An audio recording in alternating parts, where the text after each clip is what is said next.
going great and you had no doubts. But then you lost your job and now you're freaking out. How are you going to earn some more dough? Welcome to the Gary and Crystal Show. Happy St. Patty's Day, Crystal. May the luck of the Irish be with you, my love. Thank you. It's St. Patty's Day and we're being good. We're not out drinking green beer. We decided to do this show. No, we have to work tomorrow. We have to work tomorrow too. But part of the reason that we wanted to get this show on the air because of the emergency situation in Japan kind of brings it home that, hey, we really need to be prepared in case something happens here, and depending on where you live, there could be all different type of situations, earthquakes, floods. Here in Chicago, we have nuclear plants. A lot of places around the country have nuclear plants.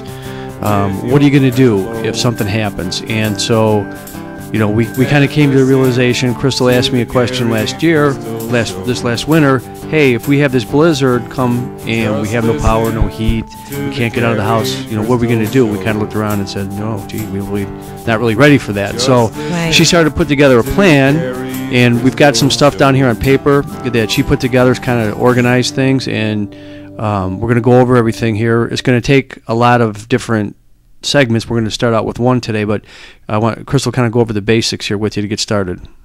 Okay, so what we did was, and this is what Gary and I did, we because we both work and we have family, we have children, and then also because of financial resources, we decided to break it down into categories that was manageable. And so we asked ourselves that question: what would we do if we found ourselves without any heat, any water, any electricity for 3 days, and we're sheltered at home? You know, do we have enough adequate supplies? And then we did the same thing for a week and a month, 3 months, 6 months, and a year. I'm not saying that we've done our plan to that degree yet, but I'm just saying those were just some questions that we asked ourselves as we were trying to come up with what things we needed. And then the different categories that we came up with was we need food, shelter, water, medical supplies, which could be medications, prescription drugs, dental, eye care, sanitation, entertainment / comfort, tools like a hammer, saw, nails, screwdrivers, things like that in case you have to fix something, clothing. If you're at home, you probably don't need clothing. I mean, I'm not saying you don't need clothing, but you probably have clothing. A medium of exchange, and then a category we just called miscellaneous, where we kind of threw everything else in. So, you know, food, shelter, water, 3 big ones, of course, and clothing. But food, shelter, water, most people would say, well, water, because you can't live without water and food. But Crystal actually said that shelter was the number one thing to start with, making sure you have secure. Why don't you go through your thought process on that? Right. The only reason why I came up with the shelter is that you can last about 3 days without water. You can probably go a month or so without food. But if you are not adequately protected from the elements, you're not going to last 24 hours. So, for example, if you're holed up in your house and the temperature soars to 120 degrees, you can die of a heat stroke. And conversely, if you're holed up in your house and you know you're in sub-zero temperature, you could freeze. So that's why we want to make sure that your home is adequately protected. So if let's say if you're out of your resources there, you know, the best thing would be to have a generator of some sort to supply power. Right. Now, there's different types of generators. There's gas generators. There's generators that run off of batteries, which you may need something like that if you live in an apartment building where you can't run a gas generator. And there's also solar generators. However, not everybody has the money to go out and buy a good generator because they're not, you know, they're relatively, you have to spend some money on them. So we also thought, okay, well, at least for a heat source, if you weren't able to get a generator and you wanted to at least get something, you could get something like a propane heater. Right. Right. Yeah. If you didn't have a fireplace in your home, or whether it's a wood burning fireplace or an electrical fireplace, and a gas burning fireplace, and some gas burning fireplaces don't require electricity in order to start, then you may want to look into getting some sort of a heater. And then we looked into that, and we thought the best type of heater to get would be a propane heater. And there is one called Mr. Buddy propane heater, and that's one that requires a low level of oxygen. Because propane heaters they use a lot of oxygen. Right. Most propane heaters you're not even supposed to use indoors. So that's one of the few that you can use indoors. And then also going back to the generator or the power source, if you live in an apartment building, or even if you have a home, in addition to the heater though, you still probably will need some sort of power source because you've got your refrigerator. There's things that you're going to need some electricity for. So if you can't afford a generator, you might want to. There's something called like a power dome. That's like an electrical, kind of like a big battery that you can use. And there's others. I mean, that's just one that we were looking at. But there's others out there, and you can use them and you can plug things in. And that way, it's not quite as expensive as a generator. But the downside is that it's battery operated. So once that battery dies, then what? Some of them you can recharge. You can use your car battery to recharge it. But right, so those are all good things. And the other thing with if you're in a cold climate, the other thing is just you have to prepare yourself for a potential water pipe break, which could be disastrous. And maybe a lot of people know this already, but the idea is to keep some water dripping or running.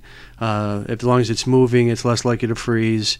And you mentioned about what do you do if you leave your house? Right, if you have to leave your house, then just remember to cut the water off. So you just cut off the main water source that comes into your home, and then also you want to make sure you drain the pipes, because if you don't drain the pipes, just cutting off the water may not be enough, because if there's water left in the pipes and the pipes freeze, the water freeze, water expands, and then the pipes may break. So you want to make sure you turn on all the faucets and make sure that all the water drains out of the faucets prior to you leaving the house. Right, and if you live in a real hot climate, then you have to try to protect yourself against heat. Right. We haven't been that concerned here, but you might want to do some research as far as things you can do as far as making sure that you don't get too hot if you're stuck someplace. So. And I did see like there was a portable type. It was like a portable air conditioning type unit that you can use. So that might be something that you can look at. Right. Battery operated fans, things like that. So, right. So the other thing is that in getting involved with all this, you can tell people about Shelf Reliance and how you got involved, or why, what's it about? Yeah. So because of our time schedule, and Gary and I, we kind of need to find like a one-stop place that we can get some items, and you're not going to be able to get everything from one source, but we wanted to try and see if we can get a lot of items from one source. And so I ended up becoming a consultant with a company called Shelf Reliance. So if you want to hit my website, it's crystalbush.shelfreliance.com. And what I like about that is that it's one place that you can go that has all kinds of items, everything from freeze-dried food. I thought they had an unbelievable selection of freeze-dried food, not just freeze-dried meal, but also individual ingredients. So, like a lot of fruit and stuff like that. And then, but not only did they have a nice selection of freeze-dried food, but then they had just all kinds of emergency items, everything from tents to power domes to water filtration type items to just sleeping bags. I mean, you name it. Right. And the good thing about this is that you can actually get a better price by going through Crystal's site than you could if you went direct to their main site. Right. And then if you call me, there's some items that aren't listed, so I may be able to we can talk to. I can talk to you about some of those items. I should say if you call me, but if you shoot me an email. Right. You can basically consult with anybody who's interested in pursuing it further. Right. And then some information and some help. Right. And if you have a small budget, we can talk about, like, let's say you have $250 and you may ask, hey, what I don't have a lot of money, but I need something. What do you think where should I start? And we can kind of work on that. So once again, it's crystalbush.shelfreliance.com. And I had that at the beginning of this video, and I'll also have it at the end of the video. So the next time we'll talk about water. Yeah. And thanks for tuning in, and take a look at our other shows when they come up, and we'll see you later. Okay, bye everyone. Bye.